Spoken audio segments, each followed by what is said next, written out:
계속해서 3인의 전략 진행하도록 하겠습니다. 오늘 개장 초 시장 흐름을 살펴보더라도 지금 현재 코스피가 약보합인데 북한 핵실험 때문에 코스피가 약보합으로 돌아섰다고 보기는 어렵고 우리 시장 자체가 여전히 저점을 찾아가고 있는 과정으로 볼 수 있을 것 같습니다. 자, 이런 흐름 어떻게 대응해야 될지 3인의 전략에서 알아보도록 하겠습니다. 오늘 이 시간에는 이트레이드 증권 WM 영업센터의 정영훈 차장과 IBK 투자증권의 김순영 연구원 두 분과 함께합니다. 안녕하세요. 안녕하세요. 시장 중심이 되는 키워드를 알아봅니다. 5위부터 3위까지의 키워드를 화면을 통해서 확인해 보도록 하겠습니다. 오늘의 5위 키워드는 방산주 급등입니다. 북한의 3차 핵실험을 강행한 것으로 알려지면서 방산주가 급등했습니다. 개장 초반에는 반대로 남북 경협주가 반등한 바 있습니다. 4위 키워드는 태양광주 상승입니다. 썬파워, 퍼스트솔라 등 해외 태양광주가 급반등하면서 국내 태양광주도 강세를 보이고 있습니다. 추가 반등이 가능할지 알아봅니다. 3위 키워드는 조선주 약세입니다. 현대미포조선의 4분기 실적이 예상치를 크게 밑돌면서 조선주가 약세를 보이고 있습니다. 조선주에 대한 대응 전략을 세워봅니다. 미국의 태양광 주택 프로젝트 파이낸싱이 굉장히 규모가 확대될 것이다. 이런 보도도 나왔고 미국의 선파워라든지 퍼스트솔라 급등을 했습니다. 이 영향으로 국내 태양광주도 급등을 하고 있는데 정영훈 차장은 어떻게 보세요? 요새 OCI 같은 종목은 다시 연차 주가로 돌아왔다 지금 반등하는 건데 어떻게 보세요? 예, 태양광 주식들은 역시 국내의 어떤 그 모멘텀보다는 해외 모멘텀이 중요하다라고 하는 것들을 좀 알 수가 있는 그런 상황들이고요.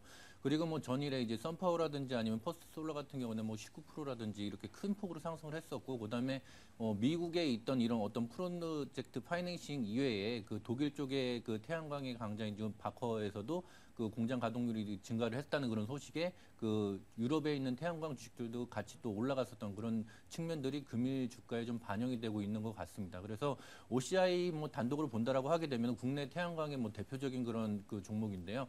OCI가 반등을 해야지 나머지 태양광 종목들도 같이 좀 움직일 수 있다라는 것들을 염두에 둔다라고 하게 되면은 OCI의 움직임이 상당히 중요한데, 요번에 그 OCI가 저점을 찍는 그 2월 7일이 OCI의 실적 발표 날이었습니다. 그 실적 발표 내용을 본다라고 하게 되면 자체로서는 상당히 좀 어닝 쇼크에 가까울 정도로 실적이 상당히 안 좋게 나왔지만은 그 날을 기점으로 해서 다시 또 반등을 이뤄가고 있다라고 하는 그런 사실들은 어느 정도 태양광에 대한 그 최악의 그런 조건들이 주가에 좀 다 반영이 된 게 아닌가라고 생각을 할 수가 있습니다. 그리고 특히나 이제 외국인들이 1월 들어서 올해 들어가지고서 OCI에 대한 순매수 기조를 계속적으로 유지를 하는 것으로 봐서는 국내에 있는 어떤 태양광 그 종목들도 어느 정도 저점이 좀 나온 게 아닌가라고 하는 그런 기대감들을 가질 수가 있는데요.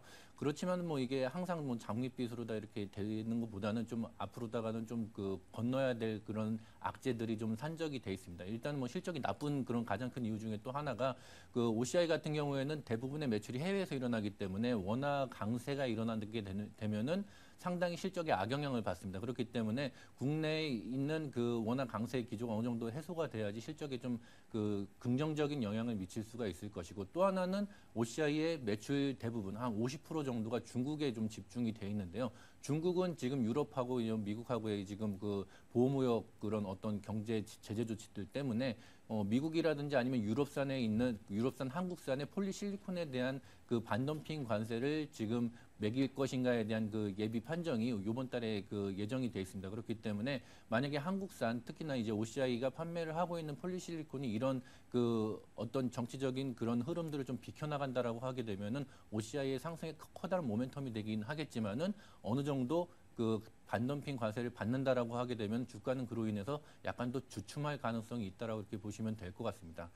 전체적으로 봐서는 태양광주 같은 경우에는 어느 정도 최악의 국면을 지나가고 있는 그런 상황들이기 때문에 이러한 악재들을 하나씩 좀 벗겨가면서 주가가 한 단계씩 좀 레벨업이 되는 그런 과정을 밟아가지 않을까라고 좀 기대를 하고 있습니다. 그렇기 때문에 지금 현재 상황에서는 단기간의 급등은 좀 기대하기는 좀 힘들지만은 그렇다라고 하더라도 저점에서 좀 매수를 하시는 그런 전략들도 좀 유효하지 않을까 생각이 됩니다. 사실 올해 연초만 하더라도 OCI 주가가 굉장히 강하게 좀 치고 올라가면서 이번에는 좀 되는 게 아닌가 좀 이런 기대도 많이 가졌는데요. 결국 오늘 급반등하기 전까지 주가는 연초 수준으로 다시 돌아갔습니다. 어느 정도 뭐 주가는 바닥을 확인하고 있는데 여전히 넘어야 될 산이 많은 것 같습니다. 환율 문제도 있을 것 같고 뭐 기본적으로는 폴리실리콘 가격이 올라야 될 것 같고 중국의 반덤피 관세 문제 뭐 넘어야 될 산이 아직은 좀 많은 것 같습니다. 현대미포조선 실적 발표를 했었는데 글쎄 뭐 쇼크라고들 얘기를 합니다. 기대에 아주 크게 못 미쳤는데 근데 주가 흐름 보면은 사실 뭐 그 뉴스만 보면 오늘 아주 급락을 할 것 같았는데 뭐 낙폭도 어느 정도 좀 제한이 되는 양상이고 조선주 전체적으로 보면 이렇게 뭐 올라가 반등하는 종목도 있고 좀 이런 것 같습니다. 김순영 연구원이 조선주 대응 전략 좀 세워주세요. 네, 일단 현대미포조선 말씀드리면 이제 4분기 실적 같은 경우는 좀 어닝 쇼크를 기록했습니다. 일단 시장에 이제 나온 2012년 이제 4분기 연결 기준으로 매출액 보면은 1조 1,325억 원 기록했지만 영업이익이 마이너스 43억 원을 기록했고요. 이건 결국 시장 컨센서스가 325억 원이었는데 그를 이제 크게 하회하는 수준이라고 보시면 될 것 같습니다. 일단 현대미포 같은 경우는 이제 실적이 저조했던 원인은 아무래도 낮은 성과에 수주한 선박 매출 비중이 이제 증가하면서 수익성이 조금 악화가 됐고요. 그리고 이제 베트남에 있는 자회사에서 매출은 감소했는데 고정비가 늘면서 적자 폭을 좀 확대하는 영향을 미쳤습니다.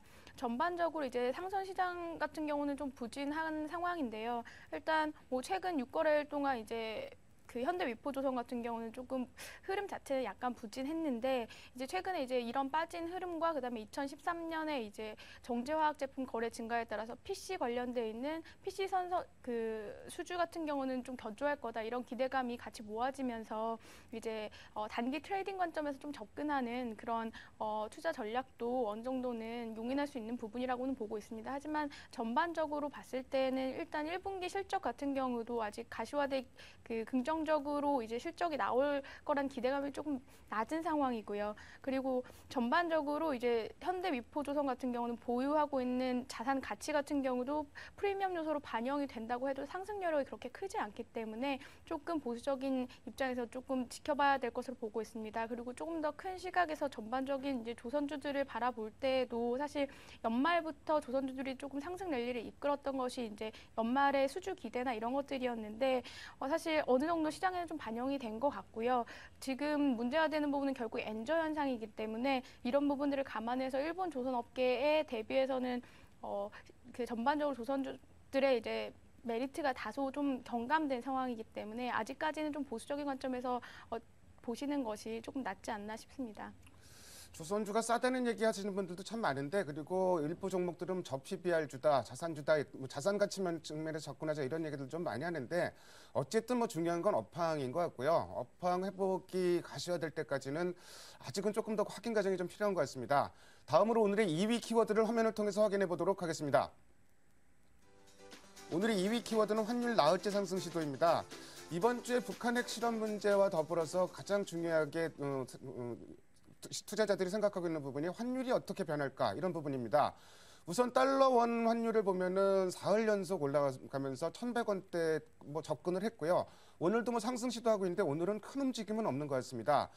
엔저 현상도 이번 주에 좀 완화되지 않을까 이렇게 기대를 하고 있는데 유로존 재무장관 회의도 열리고 또 G20 재무장관 회의도 열립니다. 여기서 엔저를 저지하기 위한 좀 글로벌 공조가 나오지 않을까 이런 기대감들도 많이 하고 있는 것 같은데요. 김순영 연구원은 어떻게 보세요?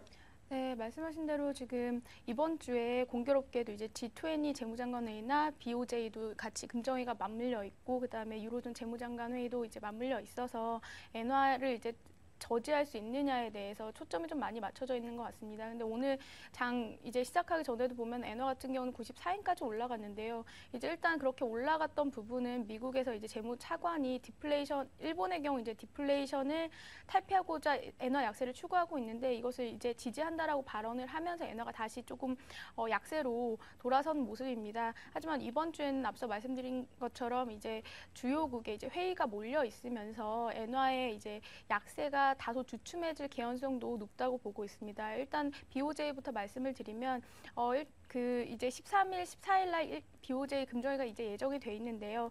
BOJ의 지금 총재가 조기 사임하기로 예정돼 있는데 그러기 때문에 이제 기준금리 0.1% 동결하면서 다른 여타의 정책은 좀 나오지 않을 것으로 예상하고 있습니다.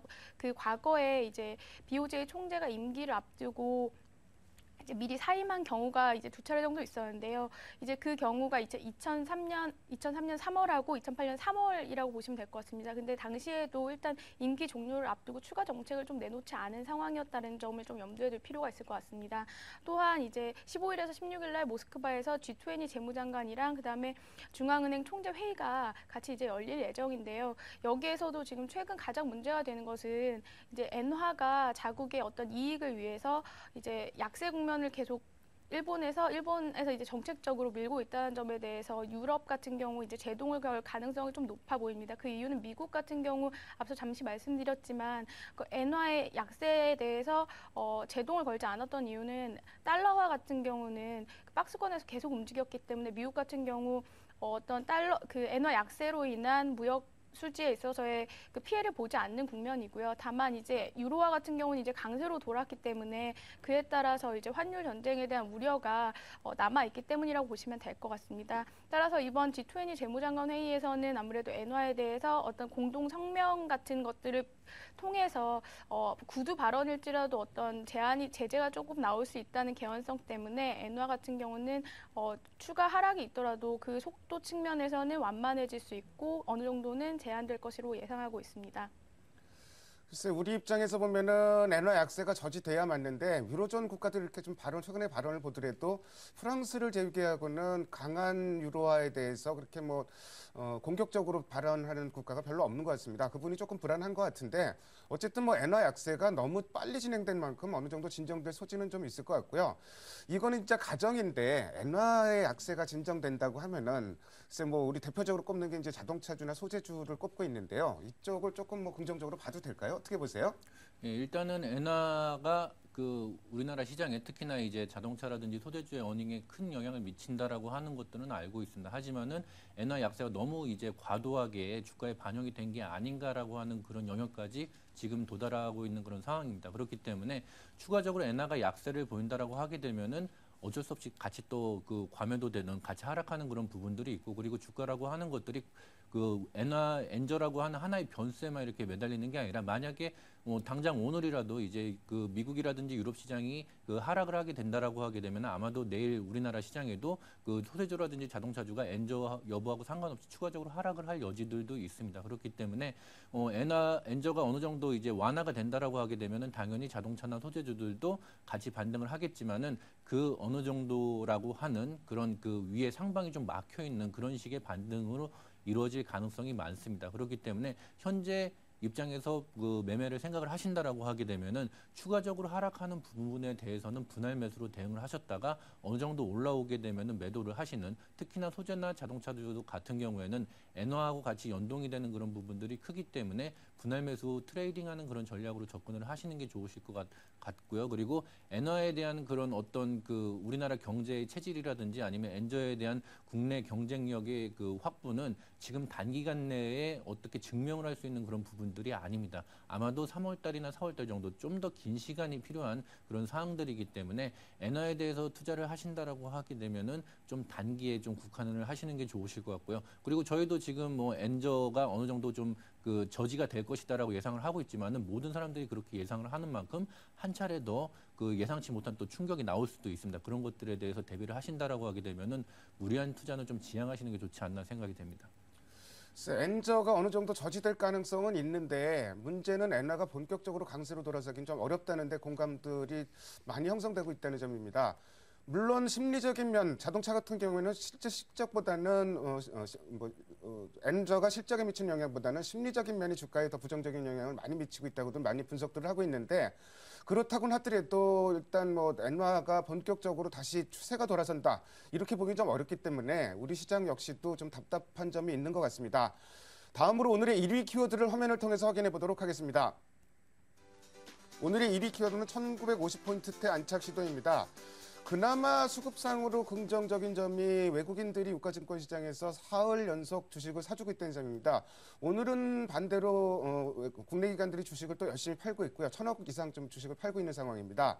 정여훈 차장이 수급 상황 좀 체크해 주시고요. 전반적인 대응 전략도 좀 체크해 주세요. 예, 금일 그 오전서부터 외국인들이 그 그 꾸준하게 매수를 하고 있고요. 그다음에 그 중간에 이제 점심 시간에 이제 핵실험에 대한 그런 내용들이 나왔음에도 불구하고 단기간에 외국인들이 살짝 팔았다가 다시 또 오전 수준만큼 회복을 하는 그런 모습들을 보여주고 있습니다. 상당히 좀 의미가 심장한데요. 그 전일 그 엔저에 따른 엔화 약세에 따른 외국인 매물들이 나올 수 있는 부분들이 있었고, 그다음에 그 핵실험에 따른 그 국내의 어떤 그 지정학적 리스크가 고조가 됨에도 불구하고 외국인들이 추가적인 매도가 없이 매수로 돌아서고, 그다음에 꾸준히 매수를 하고 있다라는 것들은 기존의 우리나라 시장을 짓눌러 왔었던 이런 변수들이 조금씩 약화가 되는 게 아닌가라고 하는 그런 가정을 해볼 수가 있으면서, 그리고 1940선 아래에서는 어느 정도 이러한 외부 변수에도 불구하고 국내 시장이 상당히 좀 저평가되는, 절대적인 저평가가 되는 그런 구간이 아닌가라고 이렇게 볼 수가 있습니다. 그렇기 때문에 이런 외국인들 매수가 계속적으로 지속이 된다라고 하게 되면은 아마도 1930에서 40대가 1차적인 바닥을 지지를 하면서 아마도 1970에서 80 정도 올라가는 그런 어느 정도의 박스권들을 2월달 내내 좀 횡보를 하면서 3월달 이후에서는 다시 본격적인 상승을 바라볼 수 있는 그런 좀 기반이 된다라고 생각을 할 수가 있습니다. 그렇기 때문에 지금 현재 상황에서는 외국인들이 사는 업종을 본다라고 하게 되면은 어떤 업종을 좀 굳이 그렇게 집중적으로 사는 모습들은 보여지지 않고 있습니다. 이 얘기는 국내 시장에서도 만약에 반등이 일어난다라고 하게 되면은 어떤 이제 일정 특정 종목이나 업종군들을 위주로 해서 강한 상승이 나오기보다는 전체적으로 시장이 동시에 상승을 하는 그런 모습들이 나올 가능성이 많기 때문에 이런 측면에서 봤을 때는 외국인 매수 종목을 기반으로 해서 특정 종목에 집중하시는 것보다는 여러 종목, 한 종목보다는 두세 종목으로 이렇게 나눠서 매수를 하시고서 그 주가가 올라가게 되면 좀 따라가시는 그런 전략들이 유효하지 않는가 생각이 됩니다. 환율이나 외국인 수급이나 이런 문제들 전반적으로 악재의 정점은 지나가고 있다는 느낌이 좀 드는데, 그렇다고 해서 시장이 바로 뻗어나갈 힘이 있는 것 같지는 않습니다. 그 점은 좀 요새 흐름은 좀 답답하게 느껴지는 이유이기도 한 것 같은데요. 자, 이번 주에는 국내 변수로 두 가지가 있습니다. 옵션 만기 예정돼 있고 또 금통위도 예정돼 있습니다. 김순영 연구원은 이 두 가지 변수가 시장에 어떤 영향을 미칠 거라고 생각하시는지 좀 말씀해 주세요. 네, 일단 옵션 만기 같은 경우는 아무래도 지금 2월달 좀 중요한 변수로 작용할 수 있는 것이, 그동안 이제 프로그램 같은 경우 외국인 매도와 맞물리면서 수급 부담을 줬다는 점에서 좀 지켜봐야 할 변수라고 보고 있는데요. 그나마 이제 다행인 것은 1월달 연초 이후에 지금 차익 잔고 같은 경우도 2.3조 원 정도 이미 매물이 출회됐기 때문에 어느 정도 하방은 안정돼 있다. 즉 자금이 어느 정도 빠져나갔다는 점에서 다시 재유입 가능성은 좀 남아있다라고 보고 있습니다. 그리고 금통위 같은 경우는 기준금리가 2월에는 좀 동결할 가능성이 좀 높다고 보고 있는데요. 그 이유는 지금 지난 저희가 이제 상반기 중에 한 번 정도는 기준금리를 인하할 것으로 이제 예상을 했었는데, 지금 1월 달에는 금통위에서 그대로 동결을 했었고요. 지금 1월 대비해서 2월 국내 증시나 국내 이제 대내외적인 여건 자체가 크게 변하지 않은 상황이기 때문에 한국은행에서 지금 당장 기준금리를 이제 인하할 가능성은 지금 높지 않다라고 보고 있고, 두 번째로는 지금 3월 초까지 이제 미국 시퀘스터가 남아 있는 상황, 즉 예산 삭감 관련돼 있는 이슈가 이제 논의를 해야 되는 부분인데요. 만약 이 부분에서 좀 마찰이 생길 경우 한국은행 측에서는 금리라는 이제 변수로 시장에 영향을 줄 하나의 카드를 남겨줄 가능성이 남아있다라고 보고 있습니다. 세 번째로는 이제 한은 내부에서 환율하고 금리와의 상관관계를 나타내는 UIP라는 이제 모형을 이제 돌렸는데, 거기에서 이제 국내뿐만 아니라 이제 어떤 금리와 환율 간의 관계가 지금 상관관계가 높지 않다라는 결과가 나왔기 때문에 어떤 금리로 이제 최근에 이제 워낙 강세 부분을 잡겠다라는 부분은 설명력이 좀 떨어집니다. 따라서 2월 같은 경우는 좀 동결할 가능성이 높아 보입니다. 결론적으로는 일단 2월에 옵션 만기 같은 경우는 완전히 안심하기는 좀 이르지만 어쨌든 우려하는 것처럼 어떤 큰 매물이 나올 가능성은 좀 낮아 보이고요. 그리고 이제 한은에서 이제 금리 동결함에 따라서 아무래도 우리가 관심을 가져야 할 지금 시점에서의 업종군을 살펴보면 이제 금융주가 좀 떠오를 수 있을 것 같습니다. 최근 외국인들의 매수가 좀 이어지고 있다는 점도 이 부분을 뒷받침하고 있고, 그다음에 소득세 개편이나 이런 부분에서는 이제 보험 업종, 그리고 환율 관련해서는 이제 은행 업종 등에 좀 관심이 가져볼 만한 업종이라고 보고 있습니다. 그리고 추가적으로 이제 아무래도 신정부 출범을 앞두고 있는데 이제 정책적인 측면에서 뭐 금융주뿐만 아니라 이제 건설 같은 업종도 좀 관심을 가져볼 만하다고 보고 있습니다.